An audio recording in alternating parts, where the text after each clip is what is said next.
You're at the Coaching Inn, 3D Coaching's virtual pub, where we enjoy conversations with people who are engaged in the world of coaching.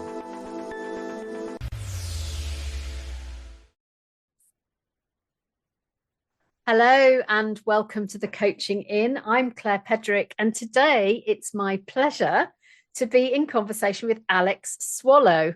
Now, Alex is the guy who sent me an email and said, you might really like to have Robbie Swale to the Coaching Inn. And as you well know, we've had Robbie a couple of times, and you'll be very interested to know that Robbie and I have actually met in real life and gone for a walk. So I just said to Alex, why don't you come to the Coaching Inn? So Alex, your business is called the Influence Expert, and now you're trained as a coach. Yes. So welcome to the Coaching Inn. Thank you so much, Claire. It feels almost surreal to be taking part rather than listening. So it's lovely to be here. That's good. And I think you had something to do with the podcast that I last did with Robbie. I think you'd sent him some questions, hadn't you? Yeah, I mean, I love that. It's lovely to hear that you've actually met Robbie and gone for a walk with him too. I've been a part of Robbie's community for a couple of years, and I've known him for a while. He's fantastic. So I'm pleased that if you got to know him at all through me, that's amazing. And it's always lovely to connect good people. If he knows more about your work as well, that's also fantastic. Yeah. And he just suddenly said in conversation that he'd recently moved to the area.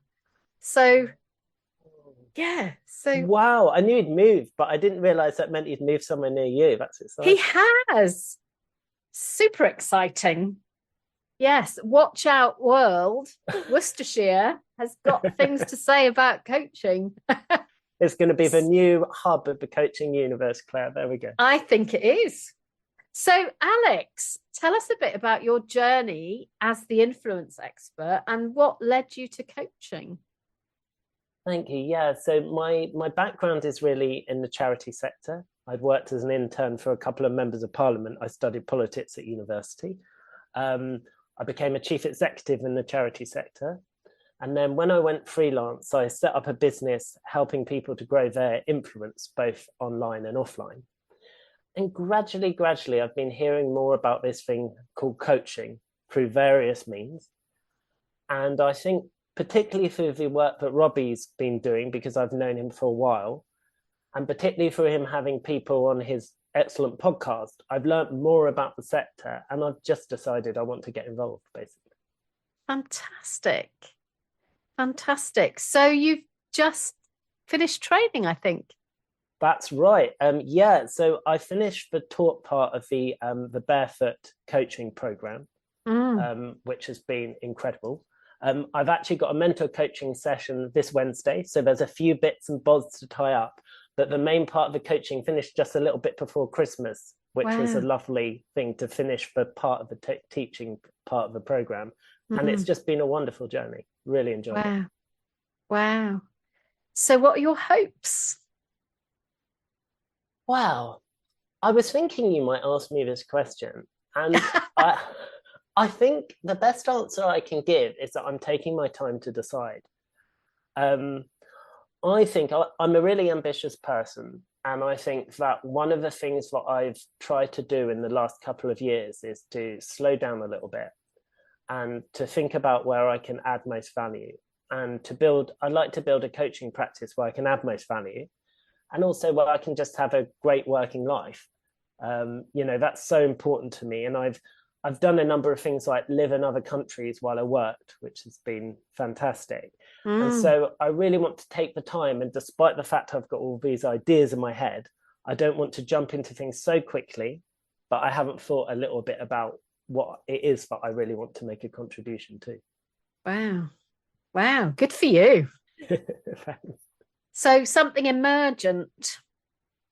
Yeah, I think so. And I think also, like, in terms of my work with influence, the reason why I started to do that is because in the different things that I've been doing, the different jobs and voluntary roles I'd had, I realized that they coalesced around this idea of influence, and I like to help other people gain influence. And it could be in any context, whether it's helping the constituent of an MP get the things that they wanted to, working with vulnerable people in the charity sector, or all sorts of things I'd done. And so all of a sudden I realized I had what I call golden threads running through my work that I hadn't noticed at the time. And I'm sure you've seen that. And I'm beginning to do the same in the coaching space and realizing maybe where I can help a little bit. Brilliant. So, as you well know, one of the biggest anxieties or angsts of coaches is how to become better known. So if you put your influence expert hat on, what would you like our listeners to hear or think about? Oh, see, we haven't spoken about in advance about questions you can give me, but that's pretty much, if I could have given you one to ask me, Claire, that would have been it. That's beautiful. I think really the most important thing is not to put themselves under more pressure. So I've just finished your brilliant book about simplifying coaching. And I think one of the key messages that I get from that is that people should try not to put themselves under pressure. Yeah. And it's the same when I think about personal branding or whether people want to get their name out there, is that it shouldn't be another thing on the to-do list. It shouldn't be another thing to provoke anxiety. It should be something that is as organic as possible. So, for example, it isn't about people being on every platform out there. It isn't about them really niching their work down if they don't want to. They can be as generalist as they like. All it's really about is working out over time what they want to contribute to the world and how they can communicate that to other people. That's what I think it's about in essence to me. And I wonder how they can notice where there are other people who'll do it for them. Yeah, that's also a really good point. I think, you don't need to be every, and in fact, on your conversation with Robbie on his podcast, you were talking about some of those things, that you don't need to be a specialist in every single area. And so I think that there's aspects that people can get to do things for them. For example, they can get support with social media, they can get support with their website. But there's also aspects that they can just discount if it doesn't work for them. What I think is a real shame is when people are so put off from this idea of personal branding and so worried about putting themselves out there, that essentially there's people who are fantastic coaches, but who are almost kept secret. And then there's other people who are very good at shouting about themselves and what they do. And I'm not thinking of specific people. This happens in every industry, not just the coaching industry. But it means that people who need coaches are potentially missing out on brilliant people who just don't like blowing their own trumpet, find this whole thing a little bit cringeworthy. And that's kind of the barrier I want to break down, is that you make it work for you, not you have to follow a certain way of doing things. I know you've just spoken to a significant proportion of our listeners, Robbie. So what's your advice to them? I think the most important thing really is that what they really need to do is to think carefully about how it is that they want to be seen out there in the world. By which I mean, we all have a personal brand, whether we like it or not. So somebody can say, I don't have a personal brand because I'm not on X platform, but your personal brand is someone who isn't on X platform. Yeah. So actually you have a personal brand. So I don't think people have a choice about having a personal brand. I described it, I was speaking at something at a university recently, and I described it like, if you're a hermit in the woods, your personal brand would be in the woods. Because it doesn't mean that just because you have a personal brand, that personal brand needs to be something particularly jazzy, but we all have that brand. So because I believe we all have that brand, I'd rather that people controlled it rather than not. They controlled it in the sense that they think about how other people perceive them. And we all do that as we go through the day anyway. This is just on a bigger scale. So I'd say relax about what it is, how big you want your brand to be, relax about how you get it out to other people, but think about how you can control it or contain it a bit in a way that helps you. So that's why I always used to go to the ICF conferences in trainers, right? Yeah, so I think a personal brand is really about being authentic. So in the example of you wearing the trainers, people would have really appreciated you being authentic, and they would have appreciated that you're almost giving other people permission to be themselves. So really, with a personal brand, it isn't about trying to fit in with the herd. In fact, that's pretty much the worst thing you can do. It's about being authentic, presenting yourself in the way that you want to, but just understanding that however you do that will be perceived by people in a particular way. Oh, it's so nice to have you here, because you've just given me permission that, that I never have to think about wearing any other kind of shoe. I love trainers too. So. It is actually to do with feet and discomfort. But yeah. Oh, sorry, mine too. Maybe this is too personal, but I have very small feet, but also very flat feet. So I actually wear my trainers down at a crazy angle and need to replace them quite frequently. So having comfortable footwear is very important to me too. Good, glad to hear it. So there's something about controlling or containing it. There's something about not feeling that we have to follow the herd. And I think that some dog walkers who've been listening to this have just cheered, Alex. So what else? What else do we need to do? I think what people need to do as well is to really just take the time to think about what's important to them. So a personal brand isn't something that's static. It's not that we have to take the decision just once that because we have a personal brand and we believe it's in a certain way that will be it forever. But we need to just take a little bit of time to think about that. And I think probably as coaches, especially if we're people who have coaches ourselves, which hopefully many coaches do, we do, compared to maybe the general population, have a bit of space to be self-reflective about who we are and how we want to show up. And it's taking that time that I think is really important. So there's a real authentic integrity, be yourself bit here. Yeah, absolutely. Absolutely. And of course, I'm not saying that there won't be situations in which we have to adapt our personal brand or fit in with other people. So there might be certain norms that when you were going to that conference, for example, that you might still have worn something that was reasonably smart, but you wore your trainers as well. They were black. Oh, they were black. Oh, okay then. Well, even smarter then. But my point is not that we should just, the world should sort of bend itself to our whims, or we don't need to think about the way that we'll be perceived by other people in a more general sense. It's just that we have choices. And when we're crafting something as important as our personal brand, we should really get to make choices. It would be really sad to me if we all had to do the same thing as everyone else. I think that is such a beautiful open the window statement. And I hope that new coaches who are listening today will recognize that actually you don't have to follow the crowd. Because it's actually quite hard to market something that's the same as everything else, isn't it? Completely. And also, I think, especially with coaching in a way that might be less for at least some other professions, is that I think when you're authentic as a coach and you communicate that through your brand, then that's really appealing to the people who might want to work with you, to be honest.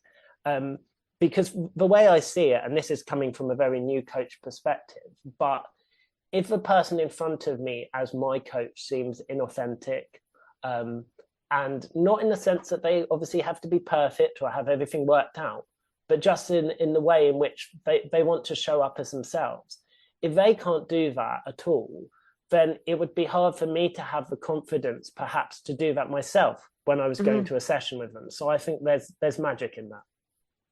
Yeah. You're just describing one of the chapters in my new book, Alex. I really have read it very recently, so that might be in my mind. No, this is your new book. Sorry, Yeah. I see. I thought you meant because you talk and you've spoken very much about, I think, that kind of in your book, in Simplifying Coaching, the way in which you talk about the relationship between the coach and the coachee. And also, I know you also use the word thinker. The word coachee itself can be difficult. But I think there's really something in that, in an equality there. And so if you're not going to show up as a coach authentically and your personal brand was somehow inauthentic, then how can you show up to a session with the person that you're working with? And how can they build that sense of trust and rapport with you? Absolutely. I mean, the new book's about being human.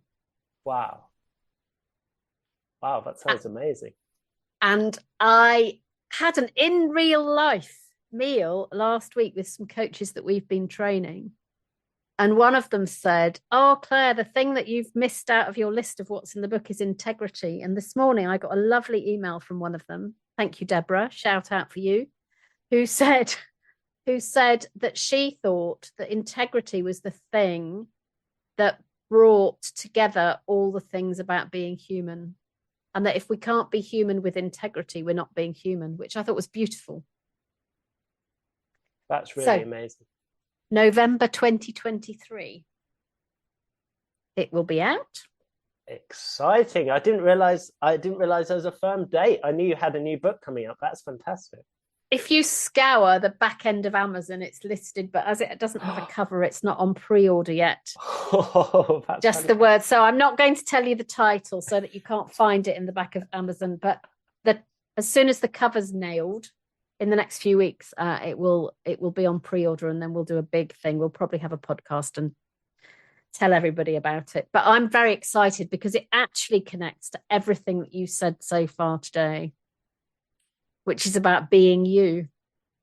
Yeah, and I think it's so important for me to get across to your listeners as well that it's kind of like with me now trying to figure out what kind of coach that I want to be. I'll have some ideas, I'll try some things, some of it will land and some of it won't. So when people are crafting their personal brand, they'll learn through the doing and they'll learn over time. This isn't something static. I suppose the scary thing for some people is that almost you need to sort of put your flag in the ground, stake your claim and say, this is who I am, this is how I want to show up. And you can do that in a big way or a small way. But over time, you can really develop that and think about that because we're all growing and learning as people. There's no way that we work out our personal brand and that's it. Yeah. So you've read my book. What's your advice to me, Alex? Wow. I think firstly, just keep on doing more of what you're doing, Claire. I mean, I must say, as especially as a new coach, I find your work extremely valuable. I think for me, I had a question around the book that perhaps I can put back to you, which might be a So one of the things that I was wondering is, when you first got involved in coaching, and I know when you were first doing it, you didn't even necessarily think of it as coaching, and then you realized it was, and you more formally became a coach. But one of the things I was wondering is, you've spoken about simplifying coaching, not just through your book, but through a lot of your work. But what are the main reasons that you think people make coaching or have made coaching less simple than it should be? Well, how long have you got? As long as you want to have me on your podcast, Claire, you can invite me back if you like. Let's go. We've just turned the tables. That was very artful, Alex, if I may say so. I think that because it's a monetizable business, the more complex I make it, the more I can kind of metaphorically copyright my bit and get other people to buy it. And the more bells and whistles I can put on it, and the more sessions I can tell you that you have to have with me, because you can only get that very, very special thing from me and not from anybody else. So I think you can stretch out a coaching relationship by adding complexity to it.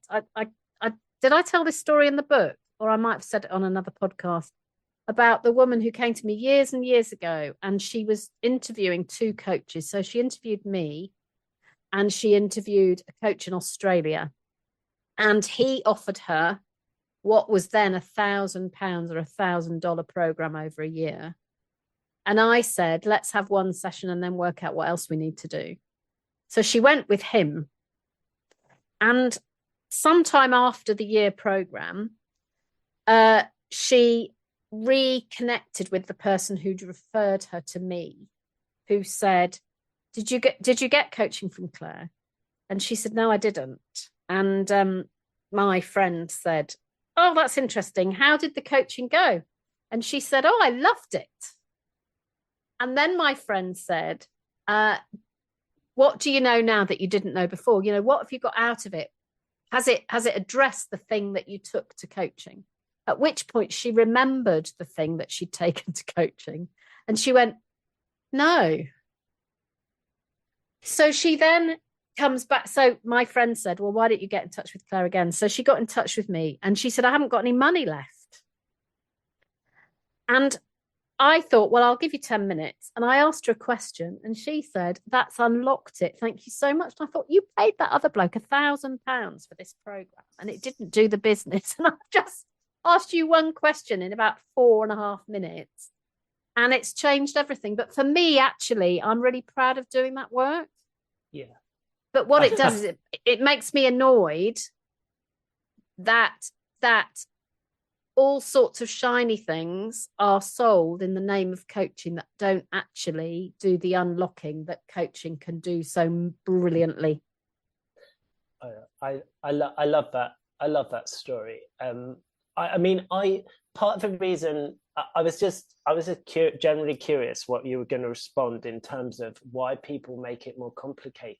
But I asked it to you as well, so it would give me a bit of a clue about advice I could give you about your personal brand. And because the advice that I'd give you, and I think that you're already doing this so much because I follow you on LinkedIn and on Twitter, is that I think that your book on simplifying coaching, you've made it into a very comprehensive book, which means that it's really worthwhile people buying.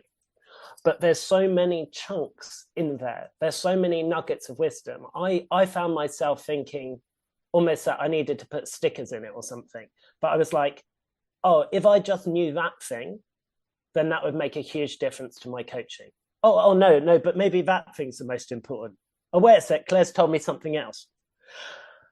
And there were so many brilliant things. So for me, I almost think, and I know, as I say, you do this already, but I think you're a person who's known for simplifying coaching. But I also think that the more simple your message can be, as a new coach, just hearing there's this very experienced coach who is giving me permission to keep things simple is a really wonderful thing to have. That is so useful. And can I tell you, Alex, that before the book, there was a set of visual images with very short phrases on that were the kind of pre-book book. So after this podcast, if you send me your address, Alex, I will send you the pictures as a thank you for that little freebie that you just gave me. That's very kind. Yes, please. It's a pleasure. It's a pleasure. I think really there's kind of what I love about, one of the things I love about your book and about your work is I would say that it's one of the things that I've struggled most coming into coaching. And it's kind of the idea of paradox, which is that in order for you to get to a place that you can speak about coaching in such powerful terms and to simplify it for the rest of us, I wonder whether you needed to have done all that work and made the mistakes yourself. So, we're lucky to have that and we can learn from you, and there'll be other coaches who can teach us things too. But do you think you needed to have made the mistakes and sort of complicated coaching more than it needed to be first to get to that? That is such a good question. I think I needed to make the mistakes, but I don't think that I needed to tolerate the complexity that I was told I had to have. That's a brilliant answer. That makes a Oh, lot of thank sense. you very much. No, that makes an awful lot of sense, because I was wondering before we were coming to this conversation that, you know, I know you're a person who doesn't like to be put up on a pedestal, and I'm certainly not doing that. But it seems to me that you definitely have a knack for getting to the real meat of the matter. And so one of the things I'm really curious about, you know, as I'm learning coaching myself, and I'm trying to become a better coach, is, you know, how much I can replicate that when that might not be my natural disposition, but also I want to give it my own flavor. Yeah, of course. I want to take all those good things, but also give it my own flavor. And so I was wondering how you got to that position of strength, basically. Well, I only realised that was my strong suit in the last 3 or 4 years, because my daughter was given some feedback at work about how she was able to talk about complicated things simply. And then I thought, oh, is that what I do? Oh, that's great. And I think it's a gift to the world. So I talked to an aspiring new coach last week, and she said the whole thing is I just don't know how to choose because it's all so complicated. So I just said, well, shall I just download some of the simple things that might be useful to think about? And she went, yeah. So I did in probably 5 minutes. She said, oh, now I understand. Now, I'm not sure she's going to choose to come and train with us. Mm. But now she knows why she's not going to train with us, and she knows why she might train with somebody else, because she's made an informed choice. But I think that we can begin to feel that complexity is it's seductive, because you think, oh, they're very clever, aren't they? Yeah. And you know, I pride myself in having had a 3rd-class degree and have always seen myself as not very clever. But now, actually, I think that it depends what you think clever is, doesn't it? Oh, hugely so. And also, you know, and this could definitely, you talk about so many things here, but also it's, you know, it's something about, you also speak in the book about power dynamics, for example, between the coach and the person they're coaching. And, you know, I was wondering if part of your answer about why people complicate it at the level of the individual coach, there's obviously the thing about then they can justify the prices, but also if people can keep a sort of mystique around it, it can mean that almost like in the coaching sector, some people's voices are going to be listened to more than others. Yeah. And, you know, sometimes that can be sort of almost like the usual suspects, so that a sector is less diverse than it could otherwise be. And I've done a bit of work on diversity in the charity sector, because I founded an organization supporting young people to join charity boards. So I've done work around board diversity. And I think that sort of gatekeeper function almost is another thing. So if you didn't see yourself as clever in that sort of narrow conventional sense, someone puts those ideas in their mind, maybe for a reason. Yeah. Yeah. But complexity annoys me now. Yeah. Because I think, can you say that in a way? Because I think that it's quite exclusive. And I think that actually let's describe and let's explain things in a way that people can understand. Now, I need to say to you that if I'm trying to explain something, so this lovely new book that I'm writing, I'm writing it with a friend, coach, and I just read through half of it and thought, that's really complicated. It doesn't make any sense. And I know that by the time we submit it to the publisher, it will make sense. But it's had to become it had to be complicated in order to be able to become simple. Yeah. And I think the art is to keep refining. And there's an advert that keeps coming out on Facebook, probably because I keep talking about simplifying writing. by a company, I think they're called Elevate, and they do a little online course to get you to write simply and to take superfluous words out of sentences. So when I do when I go back through my writing, I'm going, actually, what does this sentence actually mean, and how many words can I take out so that it actually makes sense simply? But I can't do that the first time round. The first time round, it's very wordy. It's such a good point. Like I can remember that, and this is probably something I shouldn't I shouldn't admit, but I remember sometimes when I was at university that there might be a book that I hadn't understood so well on my politics course.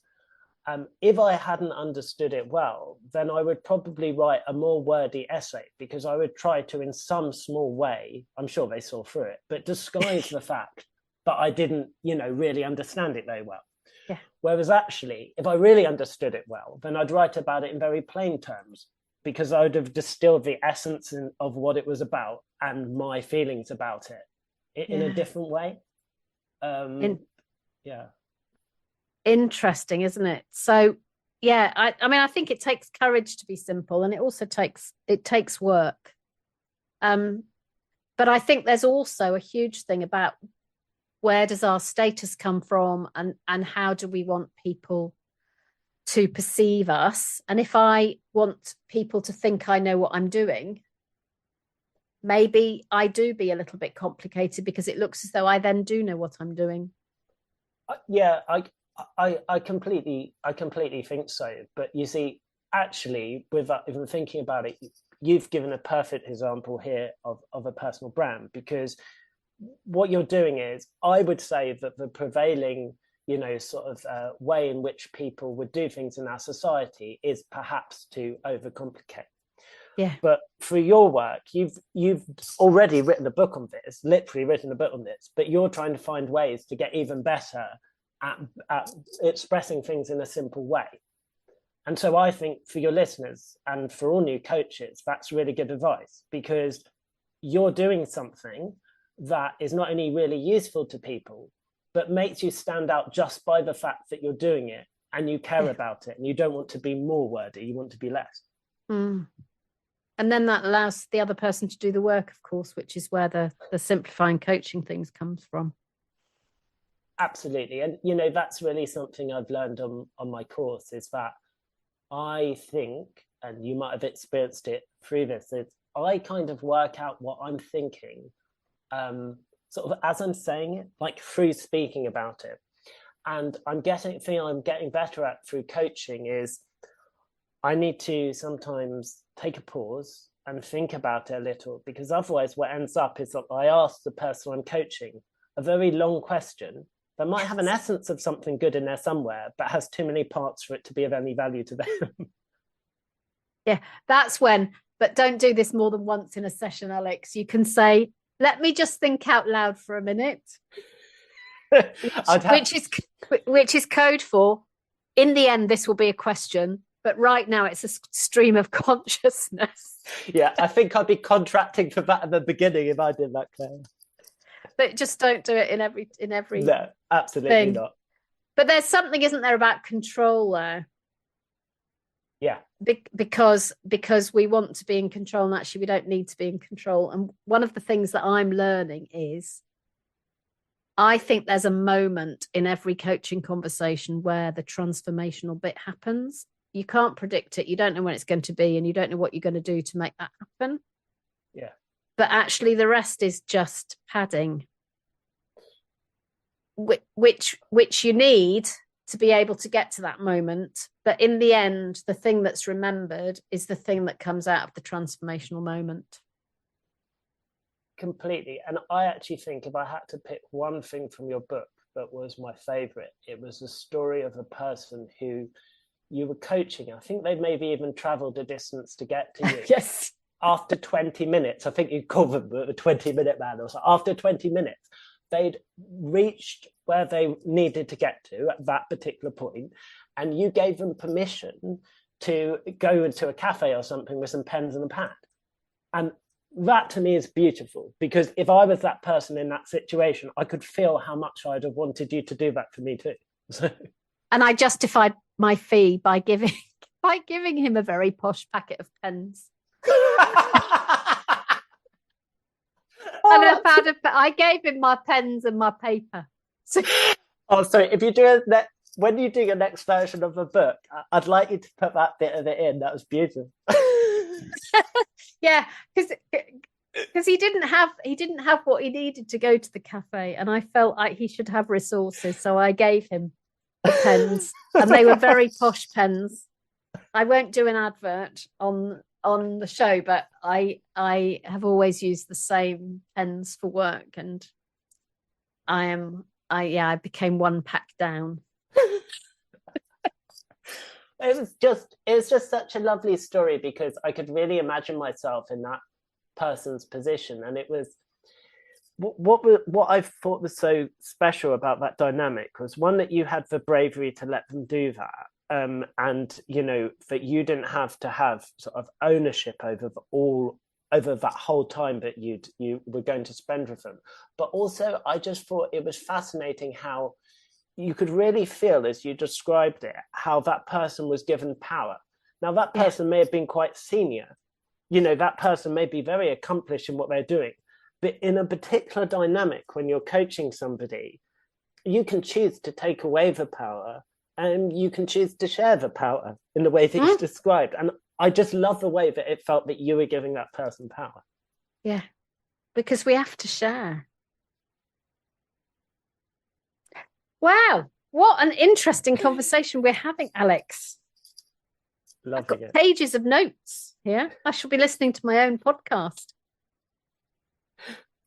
So if you could give our listeners one piece of advice as we begin to wrap this up, of all the things that you've said, or it might be something else, what is the one thing that you'd want to encourage them today as they're listening?